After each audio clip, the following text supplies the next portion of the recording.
اور جو ہے وہاں پر اسیران بدر سے جو ہے آپ نے جو ہے فدیہ لیا اور جو ہے پھر جو ہے آزاد کیا۔ اس میں ایک ایمان افروز جو ہے، اور دیکھیں وہ اصول پھر تا قیامت طے ہو گیا مسلمانوں کے نزدیک کہ یہ ایک طریقہ کار ہوگا جنگی قیدیوں کا۔ بہت خوب۔ جی اچھا، اور جنگ میں ہمیں یہ بھی ہے کہ بچوں کو، عورتوں کو، خواتین کو مارنے کا مطلب حکم نہیں ہے، ٹھیک ہے نا، صرف خواتین میں۔ اب یہاں پر حضرت عباس بن عبد المطلب حضور اسلام کے چچا، ٹھیک ہے، وہ بھی ان میں تھے اسیران بدر میں سے، تو آقا علیہ السلام نے ان سے بھی ارشاد فرمایا کہ آپ فدیہ دیں اور جو ہے آزادی جو ہے آپ حاصل کریں۔ تو وہ کہنے لگے کہ میرے پاس تو مال ہے ہی نہیں کہ میں جو ہے آپ کو پیش کروں۔ تو حضور علیہ السلام نے ارشاد فرمایا کہ جب آپ مکہ سے یہاں پر آ رہے تھے تو اس وقت ام فضل اپنی زوجہ کو اور تم نے جو ہے سونا دیا تھا اور زمین میں اس کو جو ہے دفن کیا تھا، اور یہ کہہ کر آ گئے تھے کہ اگر میں جو ہے شہید ہو جاؤں تو پھر جو ہے یا مجھے قتل کر دیا جائے تو تم میرے بچوں کی کفالت کر لینا،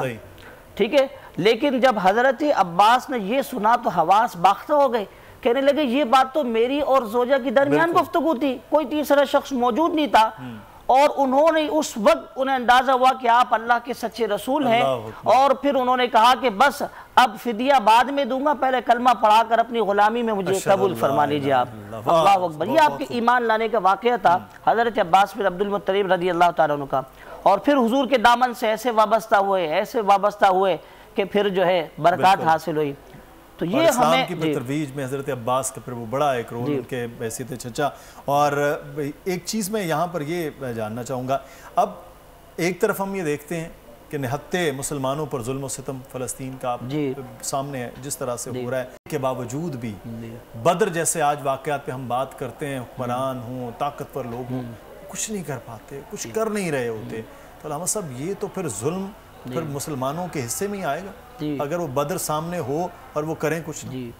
اگر دیکھیں واقع بدر کو ہم اپنے سامنے رکھیں اور آج جو فلسطین کا مسئلہ ہے تو اس کا حل یہی ہے کہ جہاد، کہ جو اسلام نے ہمیں جہاد کے بارے میں حکم دیا ہم نے اسے پس پش ڈال دیا۔ اسلام ہمیں نہیں کہتا بزدلی کا درس نہیں دیتا، اسلام کہتا ہے کہ جب تمہاری جان پر آ جائے تو اپنے جان کے تحفظ کے لیے، اسلام کے تحفظ کے لیے تم جو ہے پھر تلواریں اٹھاؤ اور پھر تم جو ہے جہاد کرو، اور جہاد کے ذریعے جو ہے معاشرے میں امن پھیلتا ہے، اور جہاد سے جو اگلے کو پتہ چلتا ہے کہ جس سے میرا مقابلہ ہے، ظلم کو روکنے کا نام ہے نا، ظلم کو روکنے کا نام ہے جہاد، بالکل جہاد ظلم کو روکنے کا نام ہے، اور ظالم کو بتانا ہے کہ ہم بھی کمزور نہیں ہیں، اور اسلام اپنی طاقت خود رکھتا ہے، اور اسلام کو جتنا دبایا جاتا ہے اسے اللہ تعالیٰ اتنا ہی عروج عطا فرماتا ہے۔ تو آج وجہ یہ ہے کہ ہمارے اسلامی حکمران جو ہے آپس میں متحد نہیں ہیں اس ایجنڈے پر، اور غزوہ بدر نے جو ہمیں میسیج دیا ہے کہ تم مادی طاقتوں کو مت دیکھو کہ جو ہمارے مقابلے میں ہم سے زیادہ طاقتور ہے،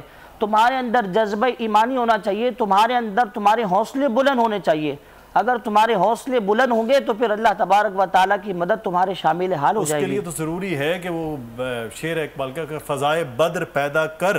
فرشتے تیری نصرت کریں، اتر سکتے ہیں گردوں سے قطار اندر قطار اب بھی، لیکن ایک وہ جو فضائے بدر ہے وہ پیدا کرنا پہلے ضروری ہے، فرشتوں کا نزول جو ہے وہ بعد میں، اگر ہم اسی طرف آئیں گے نہیں تو پھر کیسے ممکن ہے۔ لیکن علامہ صاحب آج وقت کی بھی کمی ہے، میں چاہوں گا ام المومنین حضرت عائشہ صدیقہ رضی اللہ تعالیٰ عنہ کے آج یوم وصال ہے، بڑا خوبصورت ساتھ نبی مکرم صلی اللہ علیہ وسلم کے ساتھ، پھر وہ ام المومنین بھی صحابیہ بھی جن کو ہزاروں کی تعداد میں احادیث ازبر ہیں، فتوے تک ان کی زبان سے وہ دیے گئے۔ ام المومنین حضرت عائشہ صدیقہ رضی اللہ تعالیٰ عنہ کی جو شان ہے اس کے لیے تو ایک طویل نشستیں بھی چاہیے اور طویل فہرستیں بھی چاہیے، اس سے وقت ہے کہ کیا بیان کریں گے، کوئی جو ساتھ ہے دونوں کا وہ کیا تھا؟ ام المومنین حضرت عائشہ صدیقہ رضی اللہ تعالیٰ عنہ، جیسے ان کے آج وصال کا ان کا دن ہے، اور آپ بخاری کی حدیث ہے، امام مسلم نے بھی اس حدیث کو کوٹ کیا، آپ فرماتی ہیں کہ حضور علیہ السلام نے مجھے فرمایا کہ نکاح سے پہلے فرشتوں نے ایک ریشمی کپڑے پر مجھے تصویر دکھائی حضرت عائشہ صدیقہ کی، اور فرشتوں نے کہا کہ یا رسول اللہ یہ آپ کی زوجہ ہیں، آپ کا ان سے نکاح ہوگا، اللہ نے پسند فرمایا، اور پھر تمام ازواج میں یہ کنواری آپ کی زوجہ تھی، اور سب سے کم عمر جب نکاح ہوا ہجرت کے 2 سال بعد جو ہے ان کا نکاح ہوا تو عمر 6 سال تھی اما عائشہ کی، اور جب رخصتی ہوئی تو اس وقت 9 سال عمر تھی ان کی۔ آپ اندازہ لگائیے کہ پھر حضرت عائشہ صدیقہ رضی اللہ عنہ یہ وہ تھی کہ حضور علیہ السلام ان کے ساتھ بستر پر میوے سرات ہوتے اور وحی کا نزول ہو جاتا، وحی نازل ہوتی۔ اور ام سلمہ رضی اللہ عنہ اس حدیث کی راویہ ہیں، کہتی ہیں کہ جب حضور علیہ السلام کی باری حضرت عائشہ کے پاس ہوتی اور صحابہ کرام کو کوئی تحفہ یا ہدیہ پیش کرنے ہوتے تو اسی وقت کرتے کہ جب حضور علیہ السلام حضرت عائشہ کے حجرے میں ہوتے۔ تو پھر حضرت ام سلمہ رضی اللہ عنہ نے اس کا جو ہے شکوہ کیا حضور علیہ السلام کی بارگاہ میں، یا رسول اللہ جب آپ ہماری باری والی دن یہاں پر ہمارے حجرے میں تشریف فرما ہوتے ہیں تو یہ صحابہ کرام جو ہے اپنے ہدایہ اور تحفے کیوں نہیں بھیجتے؟ آپ ان سے کہا کریں کہ ہماری باری والی دن بھی جو ہے تحفے بھیجا کریں۔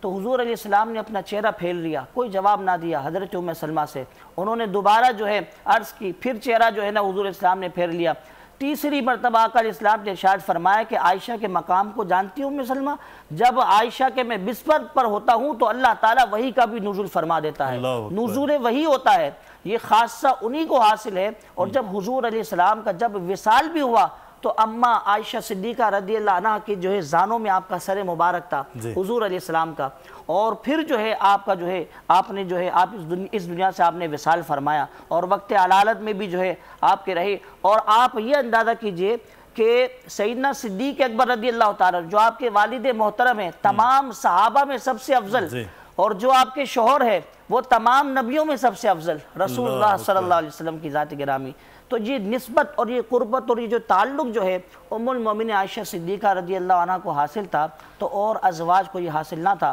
اور دوسری بات یہاں پر میں کوٹ کرنا چاہوں گا کہ ازواج مطہرات میں سب سے زیادہ جو احادیث جو روایت کی ہیں وہ ام المومنین عائشہ صدیقہ رضی اللہ عنہ نے، اور حضور علیہ السلام کی جو ازدواجی معاملات ہوتے اپنی ازواج کے ساتھ آپ کا رویہ، آپ کی گفتگو، تو وہ صحابہ کرام سوالات پوچھتے حضرت عائشہ سے آ کر، اور وہی اس کے بارے میں زیادہ جو ہے بتایا کرتی تھی کہ حضور علیہ السلام کا اپنی ازواج کے بارے میں کیا ان کا جو ہے اخلاقی طریقہ تھا۔ زندگی کے پورے چیپٹرز جو ہیں وہ ہم دیکھتے ہیں ساستہ کے اندر، وہ حضرت عائشہ صدیقہ سے مروی ہیں، ساری روایات ان سے ہیں کہ یہ ایک بہت بڑا کام جو ہے وہ حضرت عائشہ صدیقہ کے ذریعے اللہ تعالیٰ نے لیا ہے کہ جو ہمارے ذاتی معاملات ہیں، زندگی کے معاملات ہیں، وہ حضرت عائشہ صدیقہ سے ساری روایات چیزیں ملتی ہیں۔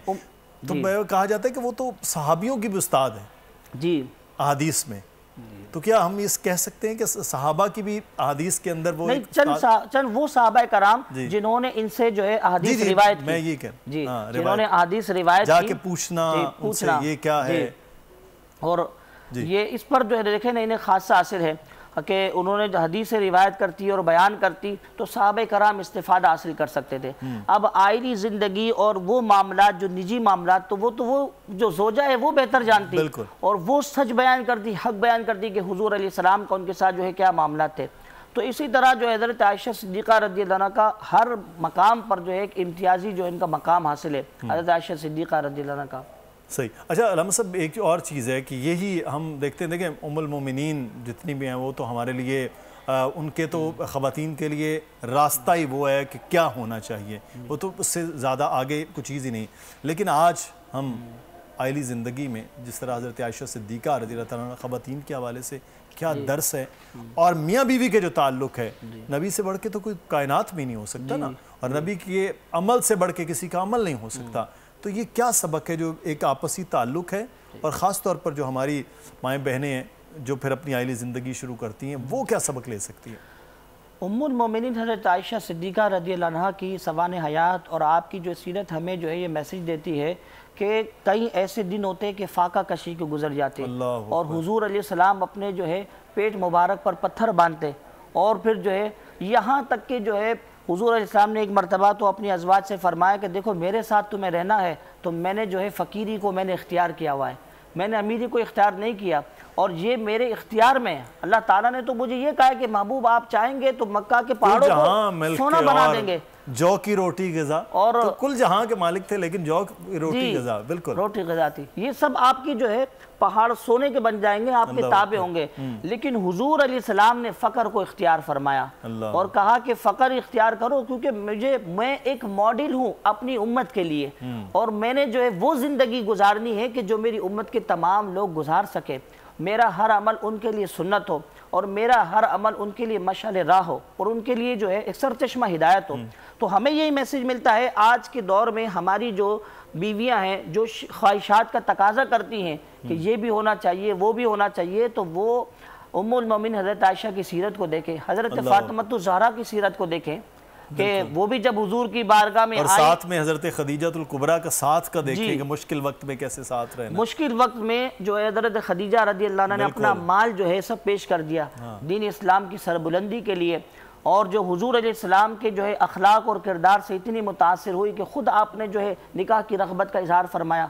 ام المومنین حضرت خدیجہ الکبریٰ رضی اللہ عنہ نے۔ تو یہ سبق جو ہے وہ ام المومنین کی ہی ذات سے ہو سکتا ہے، حضرت فاطمہ الزہرا ان کی ذات سے ہو سکتا ہے جو آج ہمارے خواتین، مائیں، بہنیں، بیٹیاں وہ حاصل کر سکتی ہیں اپنی زندگی کو چلانے کا۔ اور علامہ صاحب یہ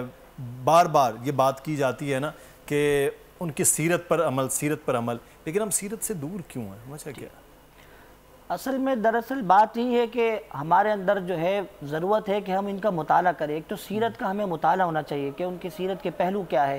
اور کن کن پہلو پر، اور یہ تو ہمارے لیے ایک ماڈل ہے، ہمارے لیے جو ہے ہمارے اسلاف ہیں۔ اگر ہم ان کے دامن کو چھوڑ دیں گے تو پھر آج وہی حال ہوگا جو ہمارا ہو رہا ہے، ہم دیکھ رہے ہیں یہ بڑا کہ عالم کا کفر جو ہے ہم پر غالب ہے، عالم کفر ہم پر غالب ہے، اسی لیے کہ ہم نے جو ہے دین اسلام کے دامن کو چھوڑ دیا، قرآن کے احکامات پر عمل پیرا ہونا چھوڑ دیا۔ قرآن کو دیکھیں صرف پڑھ لینا تو کافی نہیں ہے نا۔ اقبال نے کہا نا کہ گنوا دی اسلاف سے جو میراث پائی تھی، تو معاملہ یہی ہے کہ ہم نے گنوا دیا اور اس کے بعد آسمان نے ہمیں زمین پہ دے مارا ہے۔ بہت شکریہ علامہ صاحب، آپ ہمارے ساتھ موجود تھے۔ سبسکرائب کریں اور بیل دبائیں تاکہ کوئی خبر رہ نہ جائے۔